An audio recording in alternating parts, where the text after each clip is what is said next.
morning. We are very lucky to have 3 experts on the subject of Asian data disaggregation. We do have a change of panelists. Jason Liu could not make it, so if you can flip your program book, George Sun will be the 3rd one. I'm sure everyone here is interested and very concerned about the subject of Asian data disaggregation. Actually, it has another name. Some people call it mandatory registry of the national origin for Asian Americans only, right? I'll give you a very quick introduction of our panelists. The first one, Diana Bronze. Thank you. She is Boston, Massachusetts native. She has helped with President Trump's campaign in 2016, and she runs her own television show.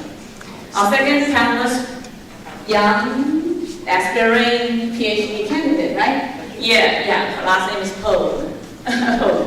She is a PhD candidate from Brandeis University. Her academic interest is in the well-being of people with mental illness and trauma.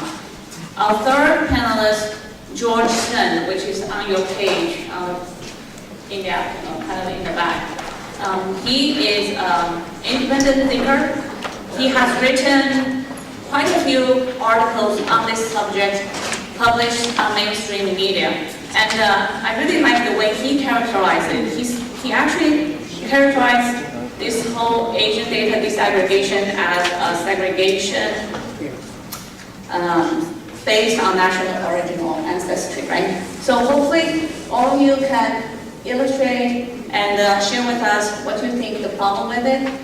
We have a time limit now, so how about we do this? I'll give you each 5 to 6 minutes, discuss and illustrate, the problem, the issues, what you think about, and then we'll go another round.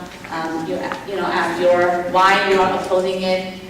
We'll start with Yip because I know you have spent a lot of time. So why don't you tell us the origin, how things have gone, and how you got involved. And after about 15 minutes, I'll open up the question and answer to the floor. And you're all welcome to ask whatever you want, okay? So, yeah, please. 我是子叶. A lot of people know me. I'm quite active online. And so I actually prepared the slides, but it looks like it's not uploaded. Doesn't matter. So I want to say how personal story, because today is the time we meet friends. It's not really about that bill is that. And we already talked about bill for quite a bit. So why I got involved is, so to be completely honest, from beginning 2014, I heard of such efforts that we need to, because Asian is too much a broad brush of a lot of people, so we don't know what we are really measuring. Okay, cool. When we don't know what we are measuring, so we better to capture what is the different subgroup of Asian. 2014, I said, well, that's a great idea in public health. I believe that until last year, and people said, there is a bill calling for that. I said, wait a moment, what's the role of government? Government shouldn't have made any business into research. This is what I believe. Because government have a coercive power, and I think research should do their own research and collect their own data. And then I heard about that bill. That had the bill was in Rhode Island. I know there are a lot of outrage about that bill in education system. I thought, well, good. Massachusetts had no such bill. Until Swan Lee post news about, notice about protesting. And I said, oh my God, what is happening here? And this, I had a phone call with Swan, and Swan said that bill had 90 words. Then I looked at the bill. In 90 words, ask every government agency, like everything. I was really shocked.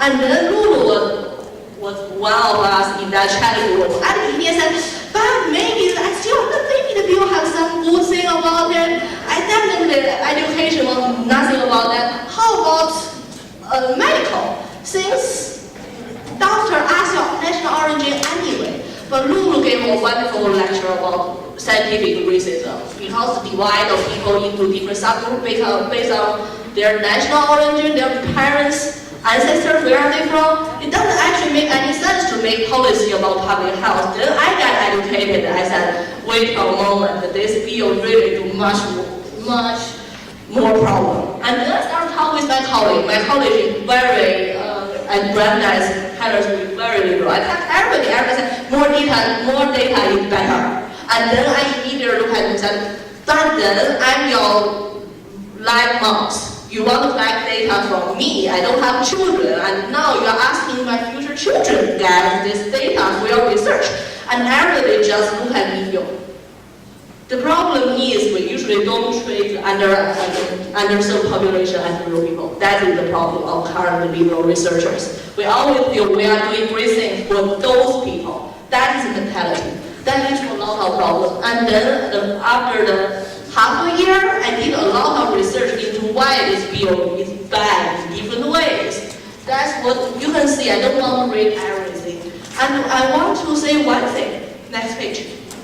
How I get those ideas?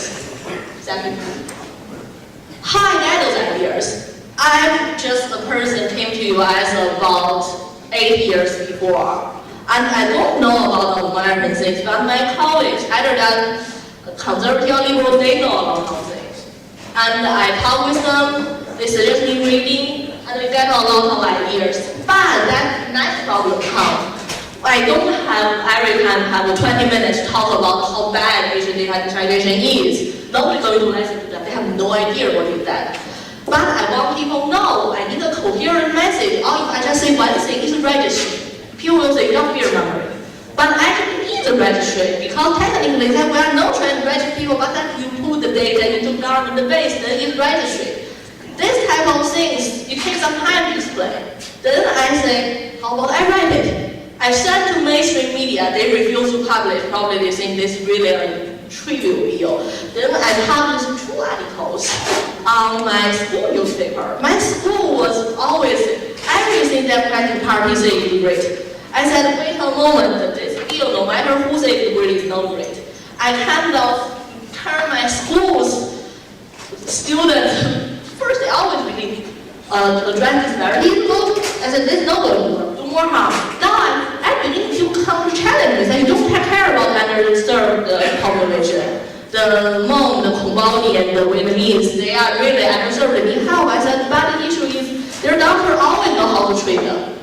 You don't need to worry, and teacher teach students based on individual student need, not based on where the parents from, and especially most teachers are white, they don't tell who, and if they start asking people's origin, national origin, is microaggression. That is very easy. You shouldn't do that. In China, we call it 查户口. Go to check our family group, and then we all have a history with that. And what I want to say today is, I have a lot of ideas. Everybody in this room has a lot of ideas. People don't know. And mainstream media still perpetuate the AAPI data research that there are so much need. None of us agree here. And how to let the people know, like what Swan did, make the media change their mind. Need to ask, need us to do something. We need to, there is assignment for you. We all, most of us come from another country. We have broken English, and my English improved a lot this year. We just need to write something. We just need to write something. I never think I'm going to publish article in English. It's crazy last year you asked me. It's being crazy. I said, how let's spend time on this? But I did it. You can do it. I'm trying to write more and publish this and trying to mainstream with media. And so, those were local newspapers, like what John did. Write 200 words, then people will start to know.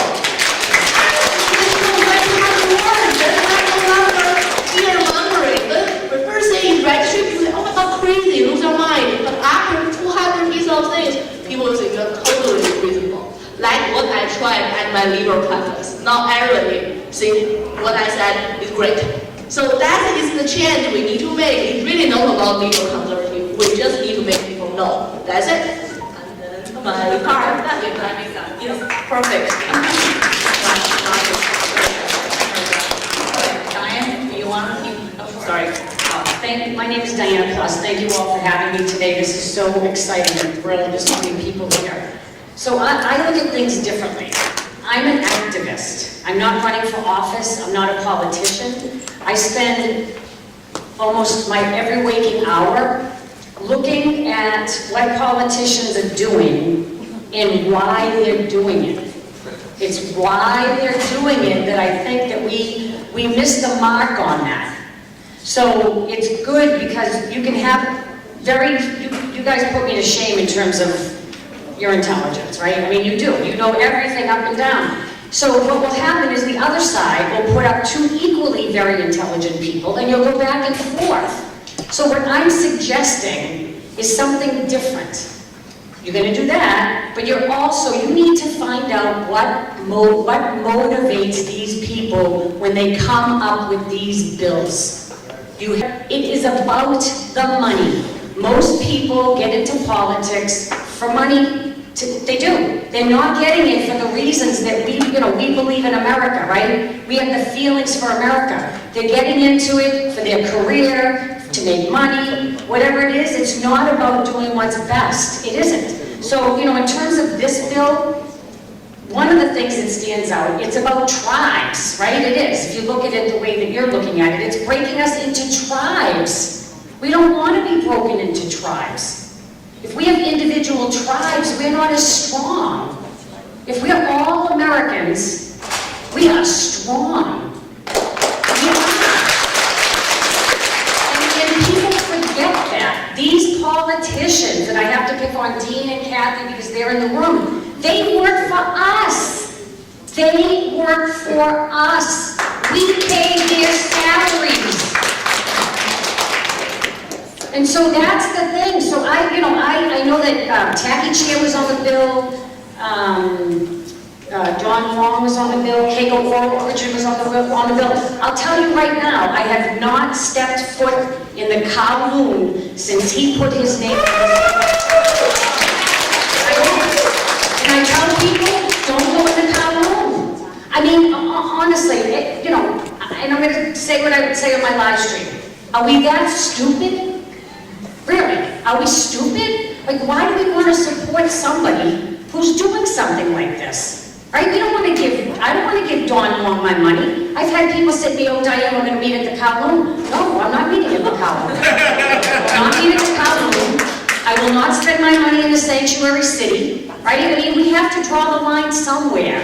So I look at it, what I would say, I wrote down some questions because federal dollars, we all need to look into that. Federal dollars is what drives a lot of these politicians. Find out how much money they expect to get from this bill and who they're going to give the money to. Who do they plan to give the money to? Will it be their donors? Will it be people that worked on their campaign? This is what is going on. This is why we have to fight so hard to win. It's about money and who has it. When you have the money, you have the power. You give I can give her a job, and she's going to love me forever, right? She's not going to say anything bad about me. This is what it's about. So these are the questions that need to be asked of Tacky Chan. I was at the State House when I heard his pathetic lie of a sob story. I mean, it was a lie. So ask him. This is what we need to ask all the politicians, right? What are you going to do when you get elected? You're going to give jobs? Am I going to give her a job? Right? That's how they stay in power. So I would encourage you all, whether you have, when Dean comes up here, Kathy comes up here, any politician, these are the questions we need to start asking them. That will change the outcome. I'm convinced of that. So thank you.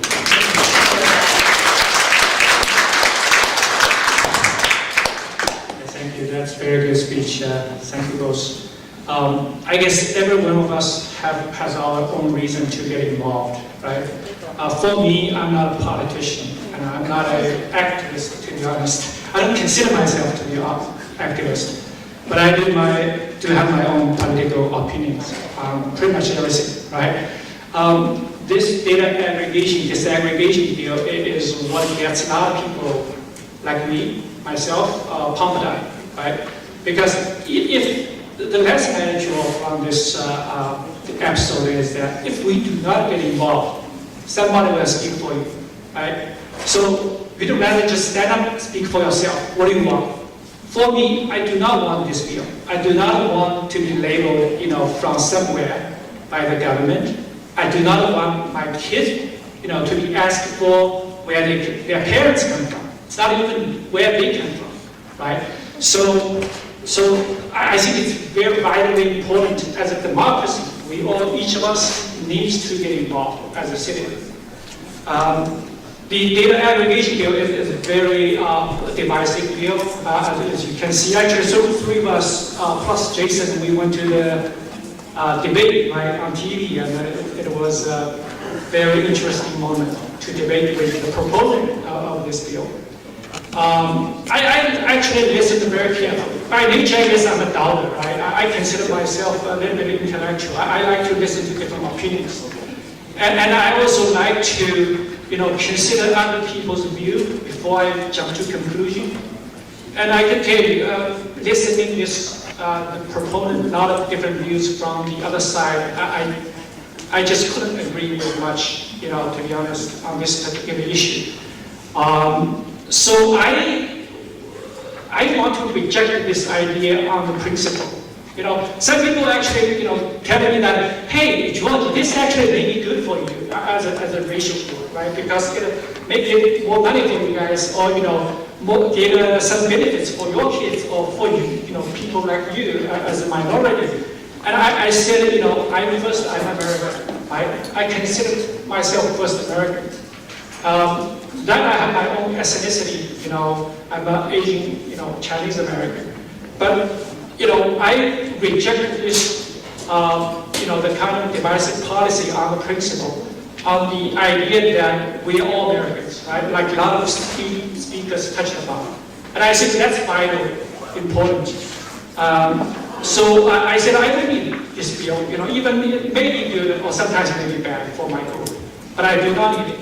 And I think, as an individual, I believe in American creed, right, of the personal liberty.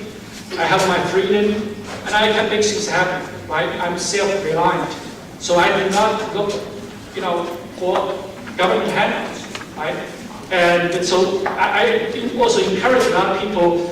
I told them that a lot of people from Newton, right? I said, if you don't like this bill, you need to speak up for yourself, because if you don't want to speak for yourself, somebody will speak for you, and likely it will not be in your interest, right? So the grassroots effort is so vital to the democracy of our republic, and I encourage everybody to get involved.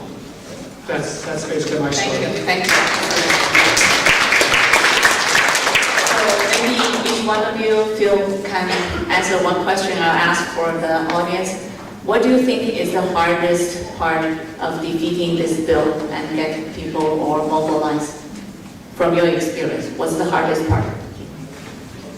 The hardest part about getting people mobilized? Yeah, and to defeat the bill. Well, I mean, I was astounded when I went to the State House. I don't think you have an issue with getting people mobilized. I don't. I mean, right? I mean, weren't there like 1,000 people there? It was packed. So I don't think that's the issue. Personally, I think getting it out into other communities, I think that would be beneficial, because then it does seem like this group is separate from another group. So I think that would be, and I encourage you, I have my radio show, I would open it up to anybody in the audience who would like to, I have a radio show once a week up in Nashville. You can call in, you can come in. It gets nationwide attention, so if people want to come on the show and talk about this, that's one way to get the word out, that we're all Americans, we're not separate groups. Yeah, I agree. I think the hardest part is to reach out to other groups so that they will also support our effort, right? Okay. I want to build on what she just said. How to speak to other groups, like the radio station we should go, and also write things. Oh, because we just don't have a lot of radio show it just aired in the air and then it's done. We just need to tell more people at the beginning when they speak. Almost everybody say, yes, you are fear mongering, this and that. I know what hard to get people is they consider it's a Chinese issue. Many people say it's a Chinese American issue. And some people say it's a communism issue. That is wrong. Because currently you let it up now, or you think it's really the right way to go now. US and China is having a trade dispute. And when you have trade dispute, there will be more and more propaganda. The propaganda can be out of control. And many people probably will think we are communists for some reason. Then in this situation, we need to make our voice louder. We need to speak. Our people, misguided people will speak for us or put things in our mouths. I think the thing we need to do is for us, for our children, is need to write. Since usually in the public debate, it's hard for us to win. We have accent. We don't know the context. But when we write things, you start to share, many people will read and read with the context that makes sense. And then I think what we need to do is to speak for ourselves. Our people will mistake us as we are selfish or we are from authority. So foreign agencies are all wrong, but nobody can clear our name except ourselves. This bill still have, believe me, this bill still have a good reputation in a lot of states, but it has terrible reputation here. Why we did it? Because John is writing, I'm writing, she's speaking, everybody is speaking. Then we want this terrible thing about bill spread over the country. Then we need to write.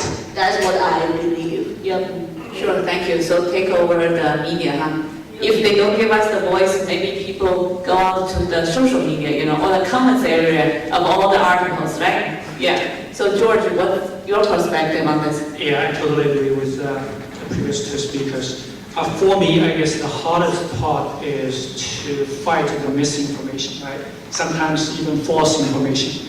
And, we know what's going on, but there are a lot of voters, they may not know what's going on, right? So it's part of the voter education, part of the, getting our messages out, right? So it's vitally important we have our voice. Like, Tia said, we need to write, we need to speak, right? We need to interact on social media with different, groups, right? Some people may not even have the same background.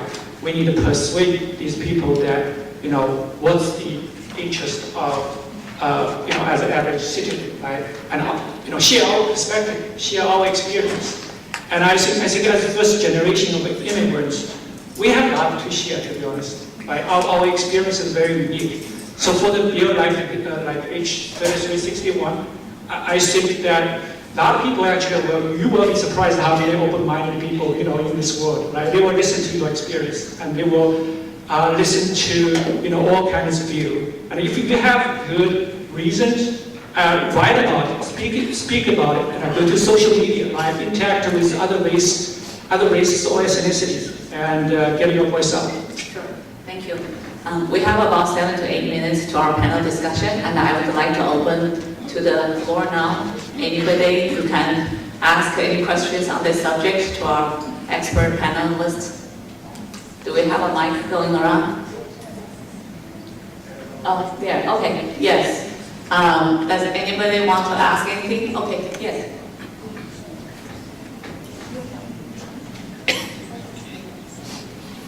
So do any of you have social media we can follow and they, share to everybody else? Can you please, I have a pretty decent sized social media presence. It's growing. I had to work it on my own, but so yeah, feel free. If you go to my page, the Diana Kloss page, and you like it, you can put all kinds of stuff there. And like I said, if I can get you on the radio show, you can do it. You can call in. If I can have you once a week or once every other week, even if it's for 5 minutes, it keeps it in the forefront for people. There's also another newspaper. It's called the Boston Broadside. Do people know that newspaper? Write it down, Boston Broadside. It's a conservative newspaper, and the person who started that, his name is Lonnie Brennan, and if you need his contact information, he'll put anything in there. You send him, it won't cost you anything, he'll put articles in there. When you have events, like tomorrow when you have the rally, or even today, somebody send him some pictures. Just send him some pictures. And that newspaper, do you know Jeff Crooner? People know Jeff Crooner, the radio personality? Okay, yeah, okay, we'll have to get you into that. So Jeff Crooner is on Monday through Friday from 12 to 3. And his wife now, who's a writer and a radio personality, she's working with Lonnie Brennan to help get that newspaper off the ground and get it bigger. So it started in 2014. The last I'll say about this is they're putting on a benefit in December. It's on my Facebook page, but that's another way to connect with these free resources. But a picture picture in a small little blurb is all he needs to put in his newspaper, and that's you getting your word out. I don't use social media much. Yeah, this is a good question, and I think to be very effective in getting your voice out. Back to the previous point, you need to have social media presence, right? So I mean, think about ancient times. If you want to pass your message, you speak to one person, right? With technology nowadays, in fact, I'm a technology consultant, so I kind of speak to this a little bit deeper. When you use social media such as Facebook or Twitter, right? You are speaking to thousands of people, potentially tens of thousands of people, right? So it's like amplifying of your voice. You need to have one. So for me, one effective way I found out is to use Twitter. I have a Twitter account. 2 years ago, before this Asian disaggregation bill, I use it for like my professional kind of reasons, right? I published some articles on professional newspaper, magazines, and I share it on Twitter. And nowadays, I use it exclusively for issues, right? Social issues such as this bill, or like affirmative action or Harvard lawsuit. And I found it very effective. But I also noticed that a lot of Chinese Americans do not use it. And I think that's unfortunate. We need to get on social media. This is one is to get your voice out, obviously. Second is also opportunity to let other people hear from you, right? Interact with you.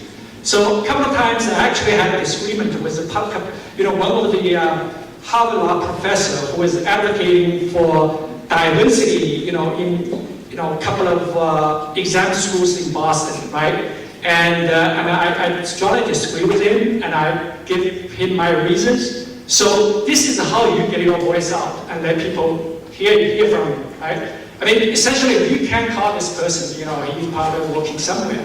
But social media provided a platform, right? Provided a platform for you to be, to be able to interact with these different opinions, right? Or even persuade some of the other side. So I think it's vitally important. And I encourage everybody to get on social media, right? Facebook, Twitter, or LinkedIn or whatever. Thank you. And maybe people can also follow like the legislators like Dean Tran and the Jim Lyons, whether on Twitter or Facebook, and then write under there, right? Because there are other people following. Good. Let's take another question. So I'd like to second the three folks has been saying about the social media.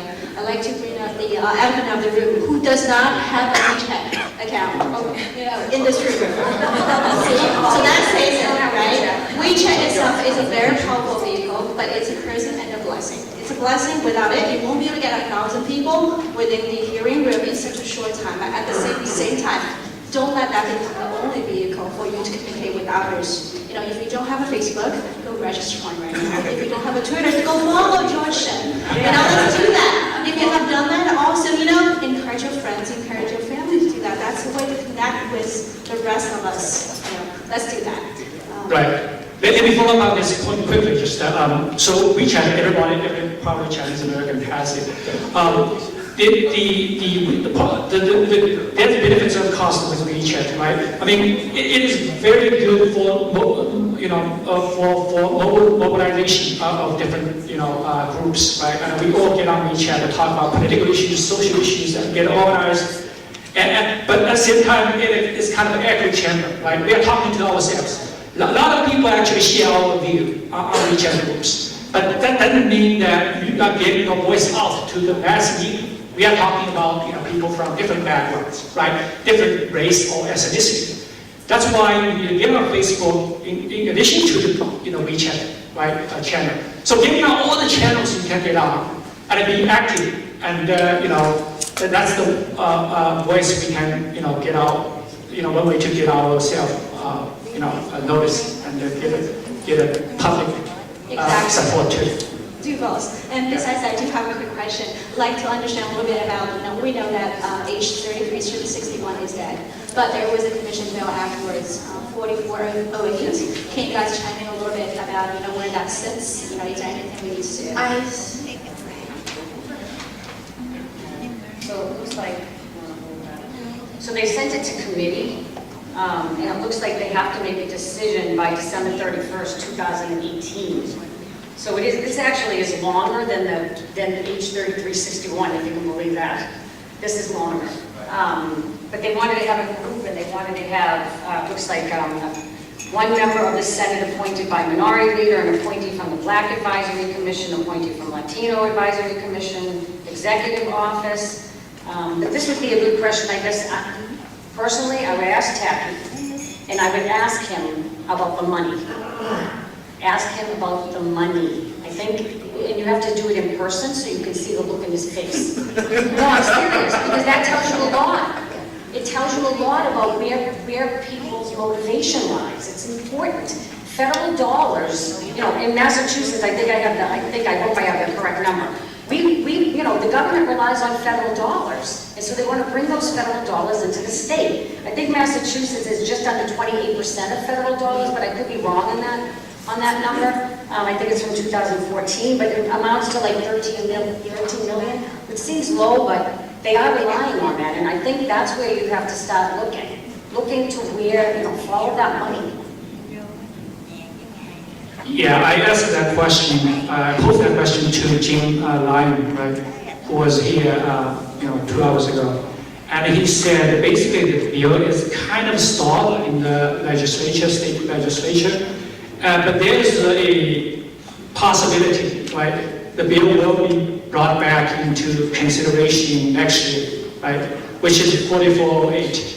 And just to be absolutely sure, like 4408, it's by itself is not a data aggregation, it's a study bill, right, to study the possibility and the benefits of, data disaggregation. So that's a possibility that will come back. But by the time, it comes back, I guess we will be, all going back to the State House again to protest. One thing. When the bill comes back, it won't be Asian data disaggregation. It will be disaggregation of don't know what is lesson now, go to talk to neighbor. Tell them this is about you as well, regardless where are they from, what is their political party, tell them your story. And ask them their opinion. I think they will join us, like what I did to get half of my school kind of agree with me now. More than half, I think nobody wants to be one anymore. So I think we just need to do more work because the country is still spreading this lies about this bill. Okay, thank you everyone. Our time is up. Let's give another round of applause to our